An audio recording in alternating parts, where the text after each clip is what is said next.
Livro Paragon. Autor Ariel Seleme. Paragon. Tempo, começo, meio e fim. Juventude, começo e fim. Paragon acordou com o fim. Jovens sentados na praia, vendo o mar sem fim e o horizonte cheio de promessas, quando antes do começo chegou o fim.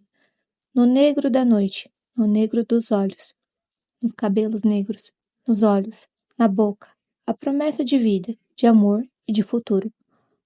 Como Caio poderia estar tão enganado? A vida, como o tempo, muda, o vento e o fim chega antes do começo. Bem-vindos a Paragon, onde tudo é para poucos e nada é para muitos. Tempestade em alto mar. A travessia da Baía de São Pedro estava duríssima. O pequeno navio dizia que não ia vencer as ondas. Como os demais, Roberto Parra deitou-se no chão do porão do barco e acompanhou, em voz baixa, a oração conduzida por uma freira. Não queria morrer longe da Itália, não queria morrer sem ter filhos, não queria morrer sem rever sua mãe. Carla. Agarre em Cristo, que desta onda não passamos, gritou o marujo no convés. O barco subiu e de top da onda despencou fortemente na água.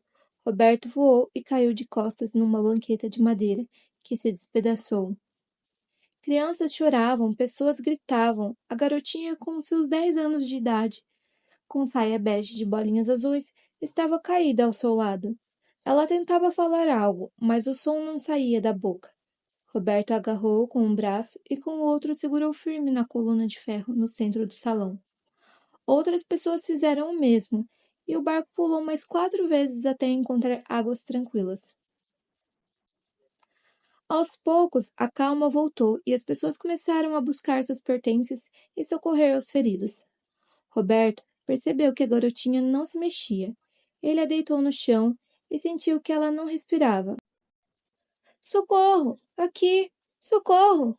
O marinheiro e a senhora, que se dizia enfermeira, chegaram. Ela começou a examinar a menina e, com um olhar preocupado, perguntou ao marinheiro: Quanto tempo até Paragon?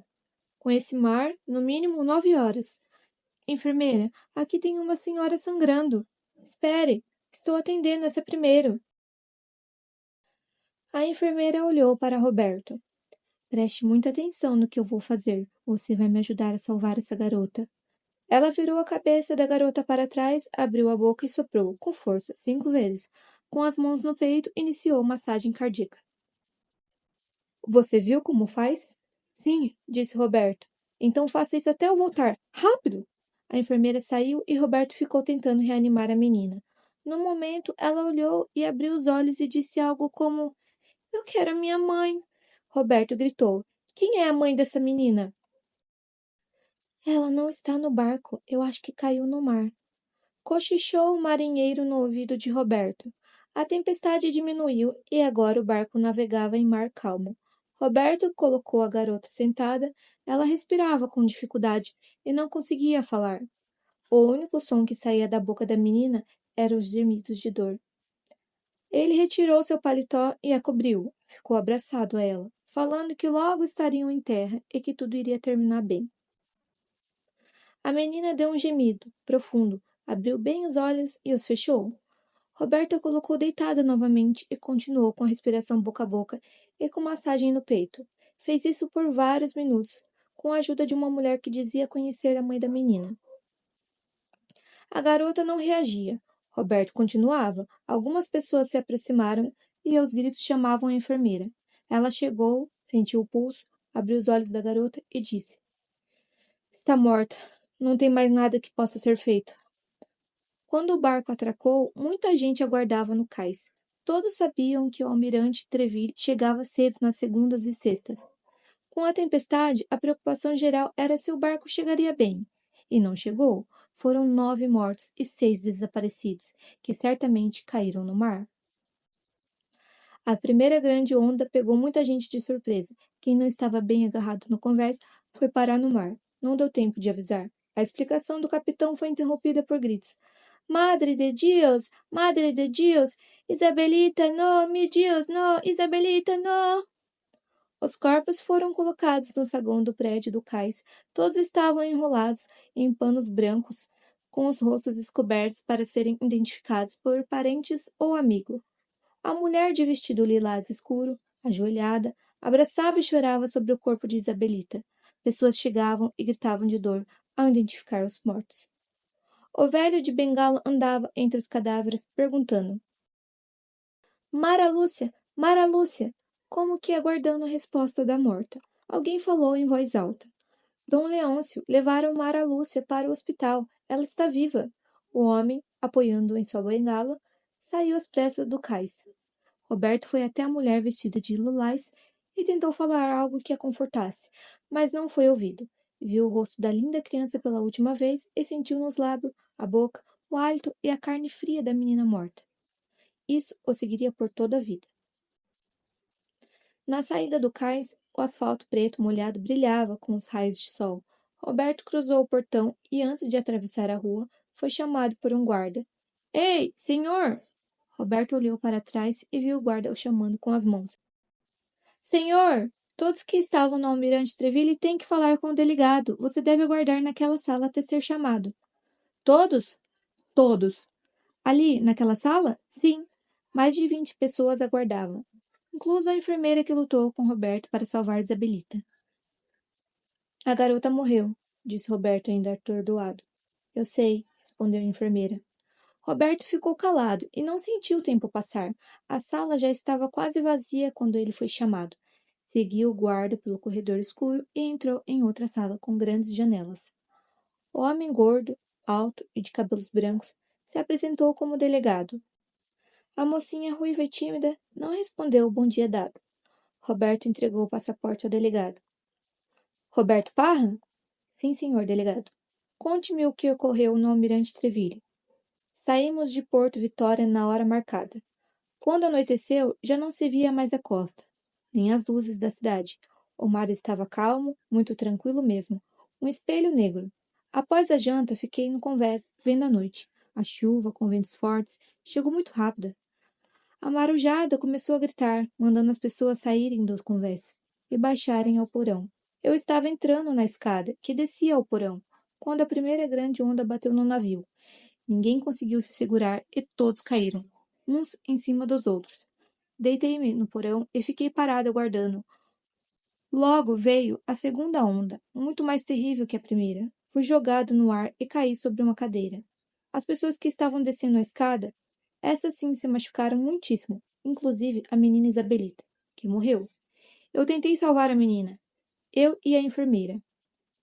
Alba. Sim, senhor, a enfermeira Alba. Tentamos salvar a menina, mas ela estava muito machucada. Quebrou as pernas quando caiu da escada e parece que bateu a cabeça forte. Quando eu estava socorrendo, notei a parte de trás da cabeça da menina afundada. Mas por que tinha gente no convés numa tempestade? Delegado, para ir do refeitório até a entrada do porão, a gente tem que passar pelo convés. Não tem caminho direto. O problema é que a onda veio sem avisar. Tudo muito rápido, entende? Eu já viajei muito de navio, na Itália, minha terra, e nunca vi onda desse tamanho. Eu corri para o porão quando vi aquele paredão de água na frente do navio. Se ela tivesse pegado o navio de lado, ninguém estaria aqui para contar o caso. Muito obrigado, Roberto. Seu depoimento corrobora a declaração do capitão. Você já pode ir e obrigado por ajudar no nosso trabalho. Delegado, só uma pergunta. Sim? Essa menina, Isabelita, era daqui? Não. Ela vinha com a mãe visitar a tia que vive aqui. Ela era sobrinha da professora Nina Avendanho, a mulher mais inteligente de Paragon. Ela é professora de quase tudo no Colégio Imaculada. Eu conheci a menina e a mãe dela, que agora está desaparecida. Elas já estiveram em Paragon várias vezes. Uma pena. Tão criança e perder a vida assim. Triste, muito triste. Sim, delegado. Muito, muito triste. Só mais uma pergunta, Roberto. Você veio fazer o que em Paragon? Vim tomar posse de uma terra que meu tio me deixou. Terra? Sim, sou sobrinho do Zé Perra. Ele me deixou o seu sítio. Está tudo aqui.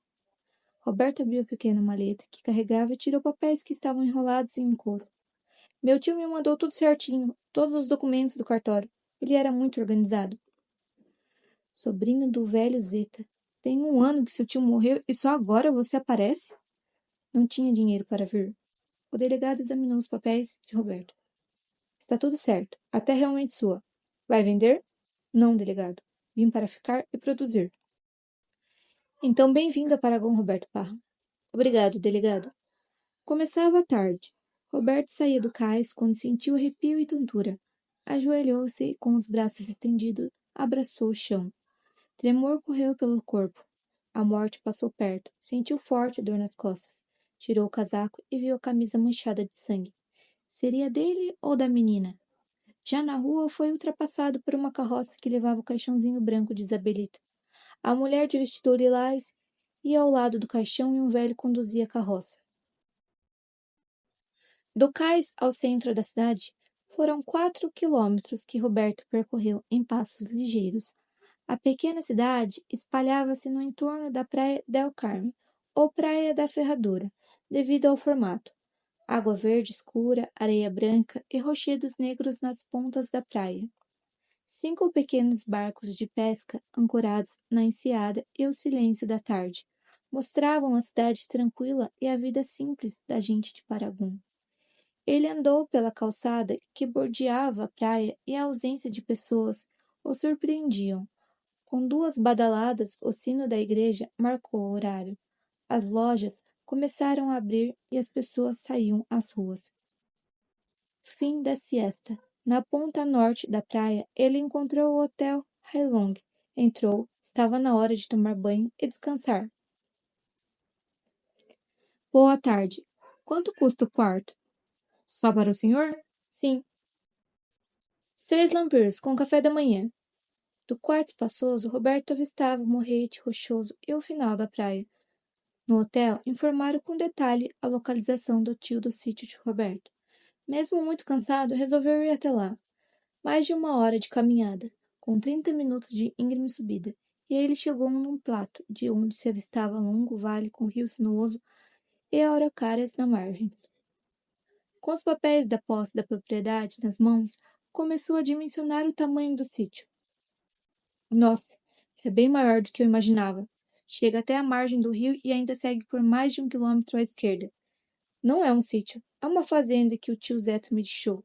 Obrigado, tio. Vou prosperar e fazer você se orgulhar de mim. Roberto falava sozinho. Com os braços abertos, gritou para o vale. Obrigado, tio Zeta! Seu grito reverberou e retumbou até se desfazer ao longe. A pequena casa ficava próxima à enorme pedra roliça que marcava o início da propriedade. Forçou a entrada e viu a casinha suja de poeira e destelhada. O quarto, o fogão, a lenha, a cama, a mesa e 3 cadeiras era o que tinha. Algumas panelas velhas e 2 pratos completavam o inventário. Ao sair da casa, caminhou à esquerda, seguindo o som de uma queda d'água. A fonte jorrava abundante sobre pedras e caía no piso de madeira. Encontrei o chuveiro, pensou. O pequeno córrego formado pela água corrente descia por 200 metros e se espalhava por campo verdejante. Nas bordas do campo, Roberto colheu flores brancas e amarelas. Saiu da propriedade com um maço de flores nas mãos. Estava na hora de começar a cumprir a promessa. Todo mês, eu não vou falhar um, falou, caminhando apressado para colocar as flores sobre o túmulo do amado tio Zeta. Faltando 2 quilômetros para entrar na cidade, Roberto avistou o antigo cemitério. Entrou. No fundo, um grupo de pessoas orava e o caixão descia a tumba. Aproximou-se e reconheceu a professora Nina Avandanho e o caixãozinho branco com o corpo de Isabelita. Roberto aproximou-se e jogou as flores sobre o caixãozinho que descia. Nina olhou para o lado e reconheceu Roberto. O grupo saiu do cemitério e Roberto seguiu procurando o jazigo do tio. Encontrou a lápide com o retrato do tio e 3 palavras. Viveu como morreu. Nas datas da lápide, reparou algo curioso. O tio nasceu e morreu no mesmo dia, 27 de abril. Outra coincidência, aquele dia era 27 de abril. Fazia 1 ano da morte do tio. Hoje é o aniversário da morte do meu tio. As pedras das ruas molhadas de chuva brilham com a luz da lua. Roberto pensava na vida e na morte do tio e da Isabelita. Pensava no futuro longe da Itália. Caminhava sem se preocupar com a chuva e com o vento frio que vinha do mar. A pedra cor-de-rosa. Demoraram 2 dias para Roberto consertar o telhado da casinha do sítio e sair do hotel. Na primeira noite, o vento frio assoviava ao passar pelas frestas nas paredes. Escutou uns sons de animais, cantos de pássaros. Em 6 meses vou produzir aqui tudo o que preciso para viver. Em pouco tempo vou ter milho, verduras, leite e ovos para vender, pensava. O dinheiro que trouxe da Itália virou sementes, adubos e madeira para construir galpão e armazenar sua produção. Nos dias 27 de cada mês, ia com flores e sua melhor roupa visitar o túmulo do tio. Na terceira visita, encontrou Nina colocando flores no túmulo da sobrinha. Os dois desceram até a cidade juntos e Nina o convidou para um café em sua casa. Na parede, o retrato da sobrinha com a mãe tinha rosário adornado. Rezo pela alma delas todos os dias. Eu lembro da menina todos os dias. Tão menina, uma criança no início da vida. No barco lutei muito para ela viver. Eu sei, me contaram. Obrigada. E o corpo da mãe? Nunca encontraram? Nunca. Roberto terminou o café em silêncio. Ouvia os últimos gemidos de Isabelita e olhava o retrato na parede. Todos os dias 27, Roberto chegava cedo no cemitério. Deixava suas flores para o tio, fazia suas orações e aguardava Nina, que também vinha de manhã. Os dois desciam juntos para a cidade e passavam o resto do dia juntos. Era o único dia da folga no mês para Roberto, seu domingo. No sítio, saía para trabalhar antes do sol nascer e só terminava tarde da noite, quando o corpo já não respondia de tanto cansaço e sono. A terra respondia e logo a produção apareceu. Construiu galinheiro, criou coelhos, plantou todos os vegetais que Paragon precisava. Todo o dinheiro que ganhava virava novas benfeitorias no sítio. Chegaram vacas e o leite passou a ser abundante. Chegaram cabras e a carne passou a ser abundante. Plantou uva e o vinho passou a ser abundante. No final do ano, contratou 4 ajudantes. Para si, comprou só 2 coisas: roupa nova, usada quando ia ao cemitério, e a bicicleta, quando a qual levava Nina a passear. Certo dia chegou na casa de Nina e começou a chover. Roberto notou goteiras pela casa. Vou trocar seu telhado. Durante o trabalho, encontrou um dos quartos da casa peneiras e enxadas. Eram os de Ronaldo, falecido pai de Nina. O velho garimpeiro percorreu todos os rios de Paragon e encontrou só alguns pequenos diamantes. Posso levar emprestado? Fique para você, Roberto. Se você for trabalhar com garimpo, eu tenho livros. Meu pai estudava muito os minerais. Eu sei ler muito pouco português. Nina segurou a mão de Roberto e falou: Eu te ensino. Numa tarde da semana, Roberto parava tudo e ia para a beira do rio com sua peneira inchada. Arenoso e raso, o rio corria amplo em alguns trechos. Todas as pedras que encontrava, guardava para com calma analisar, usando como referência os livros de Ronaldo. As mais bonitas ele levava para Nina ver, e ela, sem um piscar de olhos, dizia exatamente que mineral era e o valor que tinha.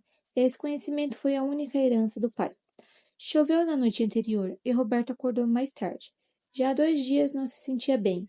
Gripe? Talvez. Aquele dia amanheceu diferente. Sentia algo estranho no ar.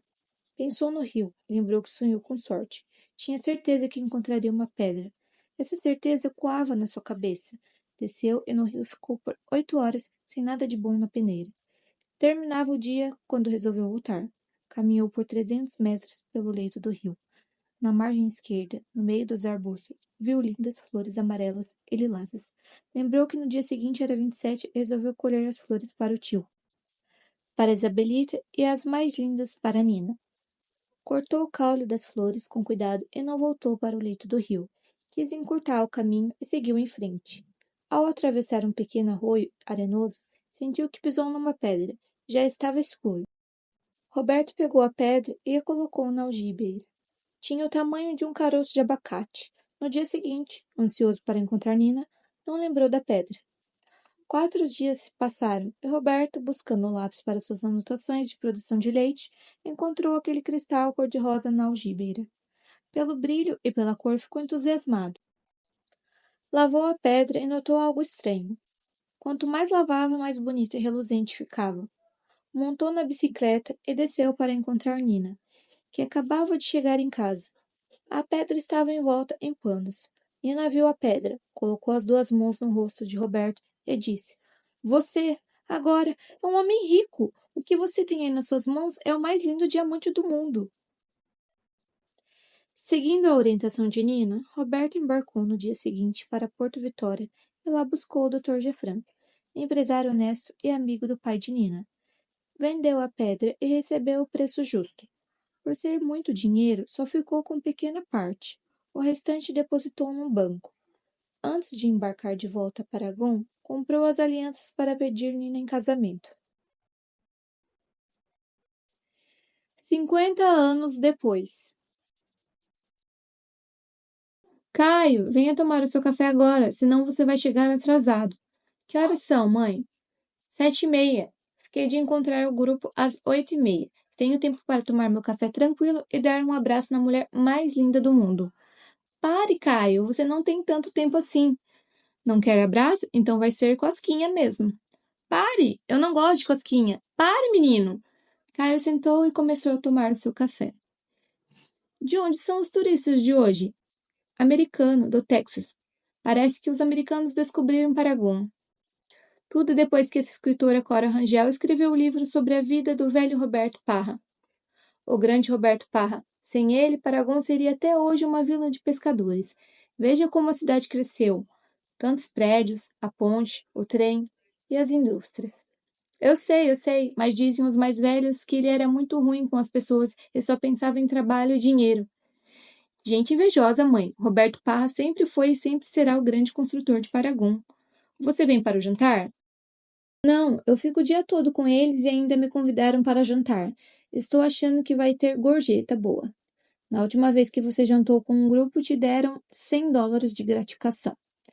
119, para ser exato, e eles já estão logo ali. Caio apontou para a geladeira nova. Quantos são? 37.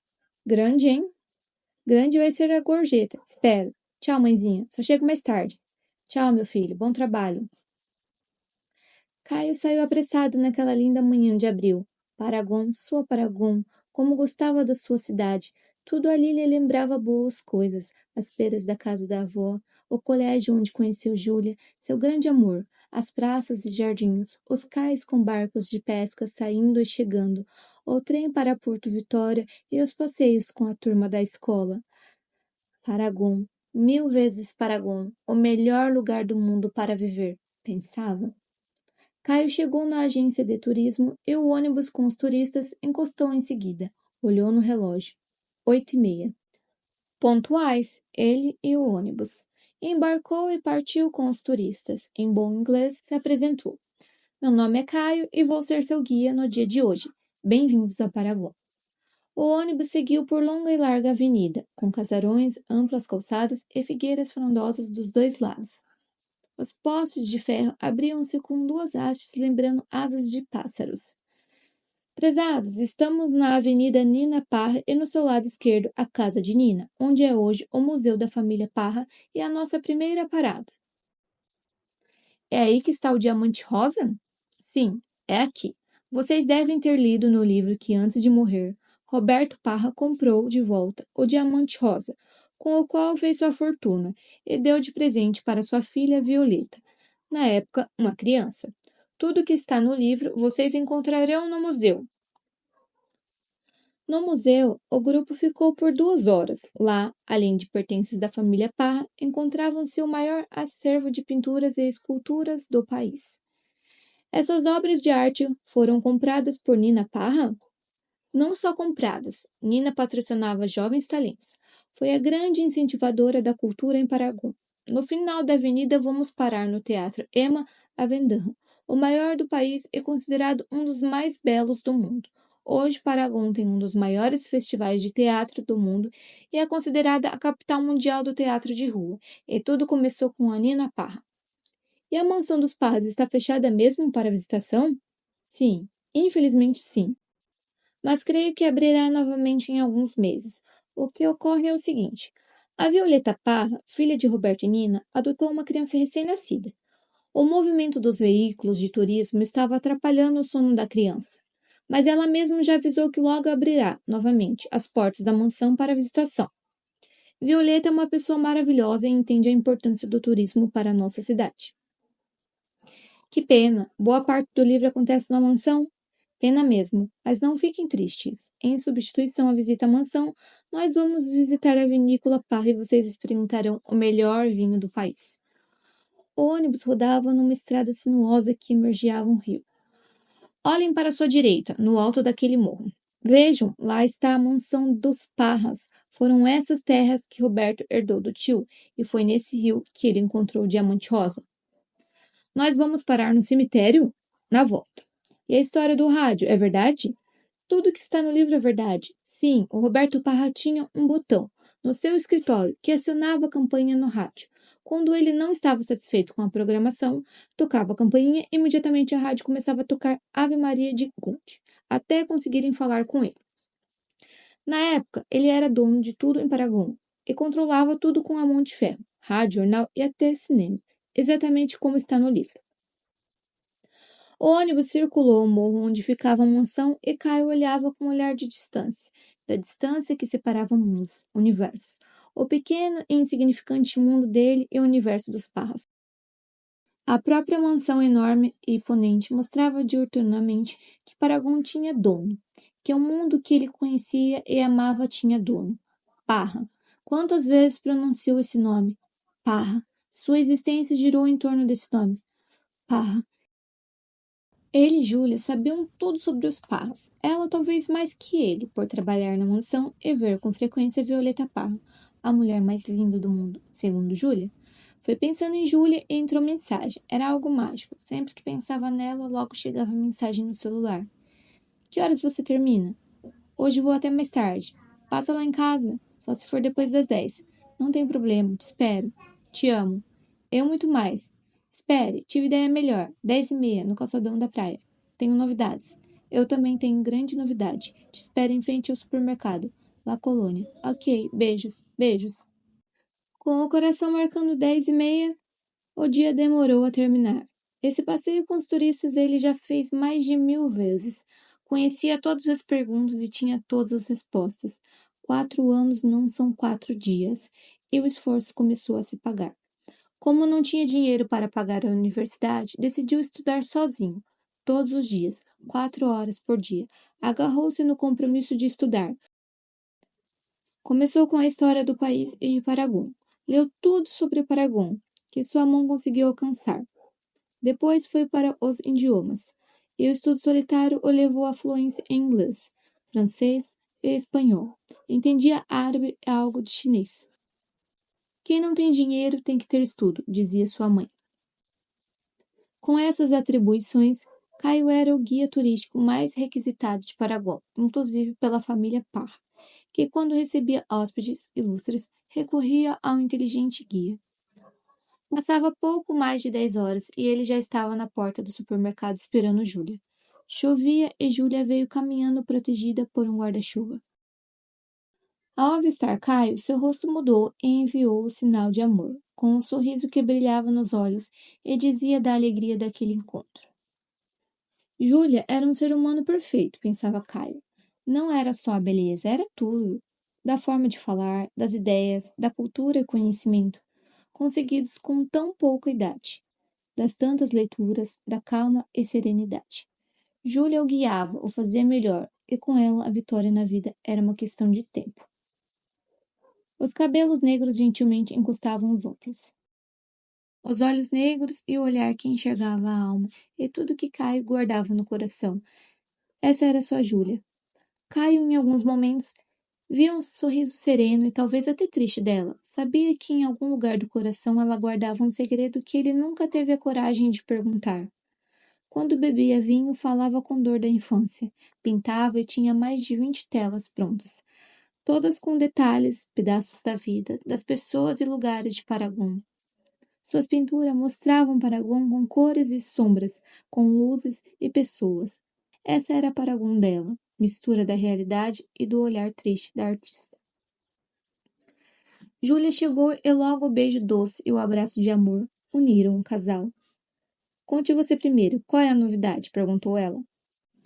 Lembra do Jorge? Nosso professor de história? Sim, ele mesmo. Ele era guia de turismo como eu. Era? Era. Ontem pediu demissão da escola e da agência de turismo.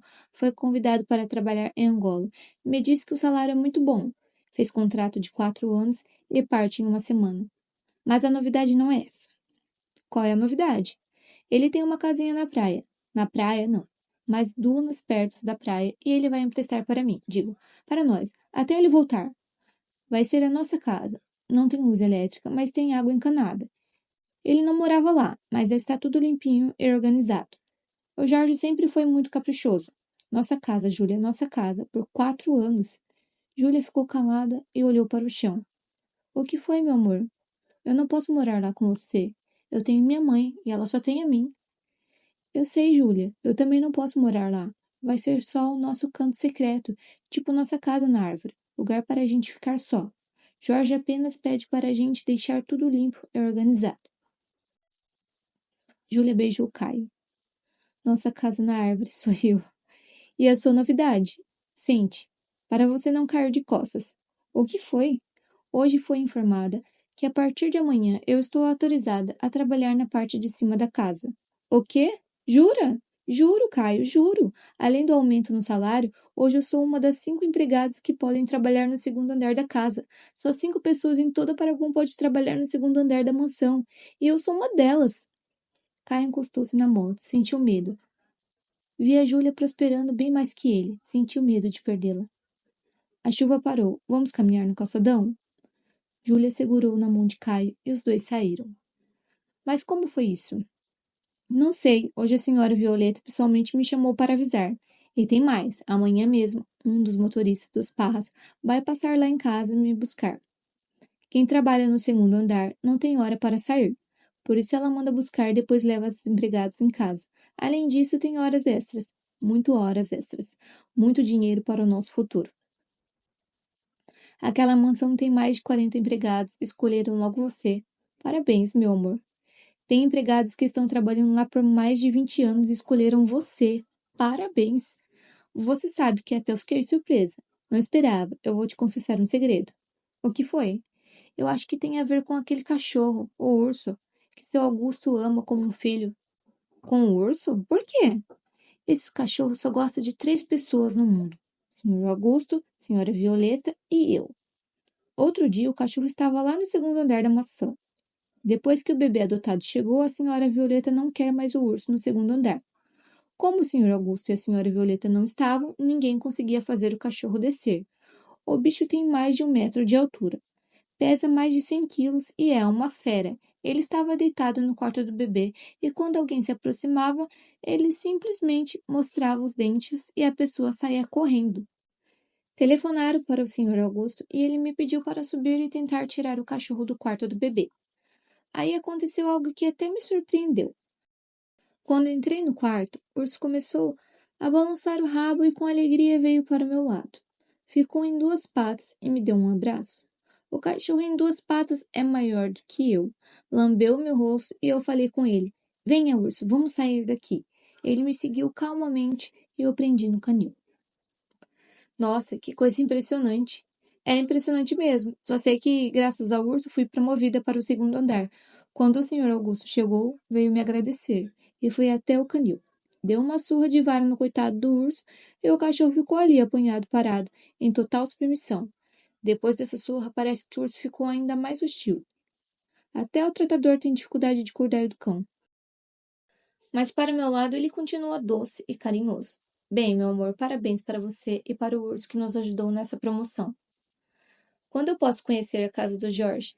Veja, eu já vou te alertando. Não é casa, é mais um barraco de pescador. Eu também não conheço.